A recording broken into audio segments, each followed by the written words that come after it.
So next theorem, f belongs to R of closed interval a comma b, then mod integral a to b f of x dx less than or equal to integral a to b mod f of x dx. Okay na? So enti f belongs to R of closed interval a comma b అయితే then ఏం prove చేయమంటున్నారు, mod integral a to b f of x dx less than or equal to integral a to b mod f of x dx. Okay na?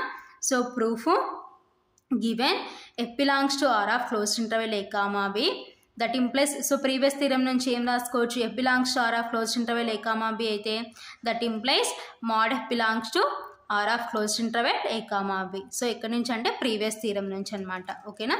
So we know that minus mod f of x less than or equal to f of x less than or equal to mod f of x. ఓకేనా? So ఇది మనకు తెలుసు అనమాట. ఓకేనా? So next, so అన్నిటికీ ఇప్పుడు నేను ఏం చేస్తున్నాను అంటే ఇంటిగ్రల్ అప్లై చేస్తున్నాను. సో ఇంటిగ్రల్ అప్లై చేస్తే ఏమవుతుందంటే that implies integral a to b minus mod f of x dx less than or equal to integral a to b f of x dx less than or equal to integral a to b mod f of x dx. ఓకేనా? that implies, so ఈ minus front తీసుకొని వస్తే that implies minus integral a to b mod f of x dx less than or equal to integral a to b f of x dx less than or equal to integral a to b mod f of x dx. ఓకేనా? So therefore mod integral a to b f of x dx less than or equal to integral a to b mod f of x dx. ఓకేనా? So since mod x less than or equal to a, that implies minus a less than or equal to x less than or equal to a. ఓకేనా?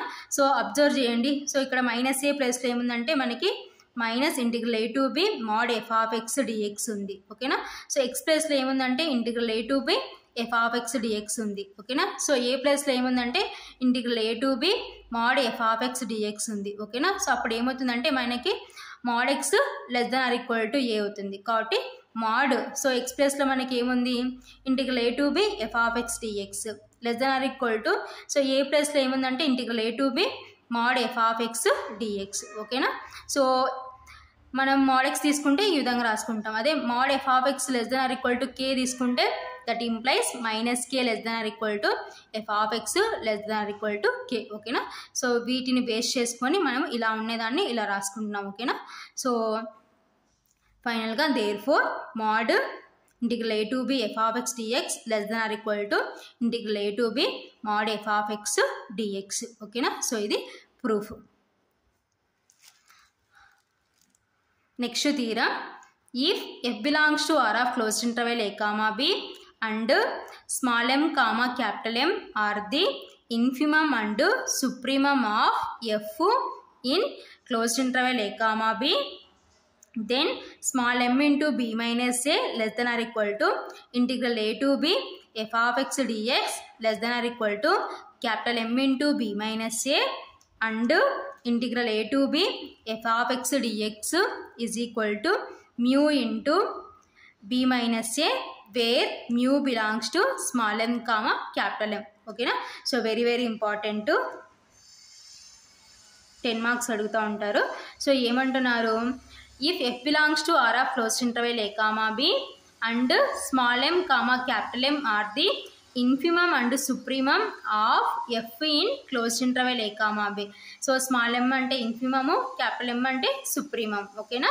So అయితే then small m into b minus a less than or equal to integral a to b f of x dx less than or equal to capital M into b minus a and ఇంకా next ఏమంటున్నారు integral a to b f of x dx is equal to mu into b minus a where mu belongs to small m comma capital M అని prove చేయమంటున్నారు. ఓకేనా? So 10 మార్క్స్కి very important ఈ theorem. Proof, given small m comma capital M are the infimum and supremum of f in closed interval a comma b. So already మన థీరంలో ఏమి ఇచ్చినారు, small m infimum, capital M అంటే supremum of f in closed interval a comma b. ఓకేనా? So next ఇంకా ఏమడుస్తున్నారు, f belongs to R of closed interval a comma b, that implies F is bounded. So previous theorems నుంచి F belongs to R of closed interval A, B అంటే F ఏమవుతుందంటే bounded అవుతుంది అనమాట. ఓకేనా. So F bounded ఏంటంటే meaning ఏంటంటే then small m less than or equal to f of x less than or equal to capital M. ఓకేనా. So next that implies, so ఇప్పుడు నేను ఏం చేస్తున్నానంటే అన్నిటికీ ఇంటిగ్రల్ అప్లై చేస్తున్నాను. సో ఇంటిగ్రల్ అప్లై చేస్తే integral a to b small m into dx less than or equal to integral a to b f of x dx less than or equal to integral a to b capital M into dx. ఓకేనా. So అన్నిటికీ integral apply చేస్తున్నాం. So that implies small m constant కాబట్టి ఫ్రంట్కి తీసుకుని వస్తే small m into integral a to b. So ఇక్కడ ఏం లేదంటే మీన్స్ ఇంకేమున్నట్టు అంటే 1 ఉన్నట్టు కాబట్టి 1 into dx less than or equal to integral a to b f of x dx less than or equal to, so capital M constant కాబట్టి ఫ్రంట్కి తీసుకుని వస్తే capital M into integral a to b. So అక్కడ ఏం లేదంటే means ఇంకేమున్నట్టు 1 ఉన్నట్టు కాబట్టి 1 ఇంటూ dx. ఓకేనా. That implies small m into, so ఇక్కడ ఏం చేస్తున్నామంటే 1 ఇంటిగ్రేషన్ చేస్తున్నాం. సో dxతో చేస్తున్నాం కాబట్టి సో 1 చేస్తే ఏమవుతుందంటే x వస్తుంది. Limits a to b. ఓకేనా. Less than or equal to integral a to b f of x dx less than or equal to capital M into, so ఇక్కడ 1 ఇంటిగ్రేషన్ చేస్తే మనం దేంతో చేస్తున్నాం dxతో చేస్తున్నాం. సో 1 చేస్తే ఏమవుతుందంటే x అవుతుంది. So limits a to b. ఓకేనా.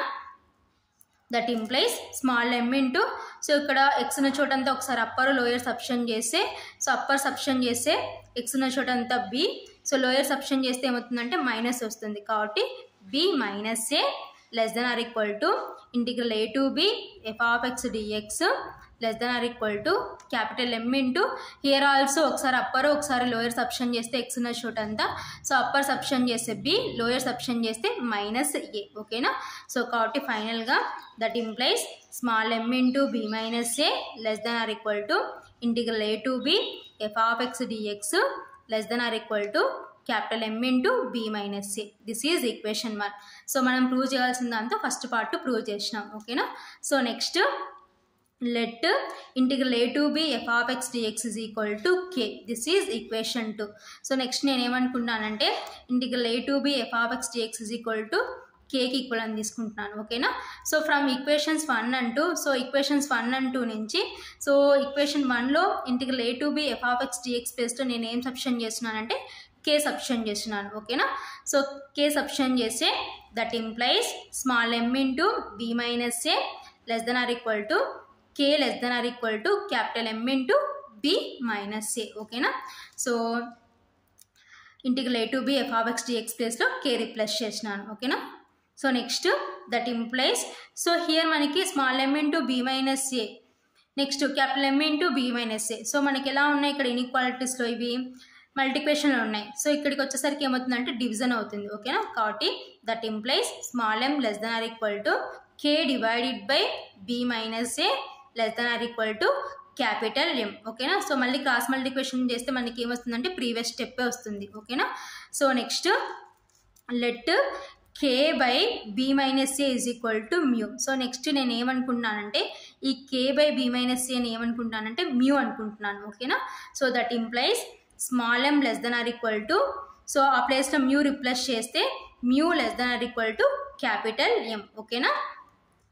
From equations 2 and 3, so equations 2 and 3 నుంచి ఇప్పుడు మనం ఫైనల్గా ఏం రాసుకోవచ్చు, therefore integral a to b f of x dx is equal to, so that therefore integral a to b f of x dx is equal to mu into b minus a. ఓకేనా. Where mu belongs to small m comma capital M. ఓకేనా. So equations 2 and 3, so 2 and 3 నుంచి observe చేసినాం అనుకోండి. So equation 2లో మనం ఏం తీసుకున్నాం, integral a to b f of x dx is equal to k కి ఈక్వల్ అని తీసుకున్నాం. ఓకేనా. సో హియర్ మనం ఇక్కడ నుంచి మనకి k ఏమవుతుంది చూడండి, so k is equal to mu into b minus a అవుతుంది. ఓకేనా. సో కాబట్టి so from equations 2 and 3, so అక్కడ k ఏమో integral a to b f of x dx equal, ఇక్కడ k ఏమో mu into b minus a కి equal కాబట్టి, so from equations 2 and 3 therefore integral a to b f of x dx is equal to mu into B minus A, where mu belongs to small m, capital M. ఓకేనా. So very very important థీరము 10 మార్క్స్కి.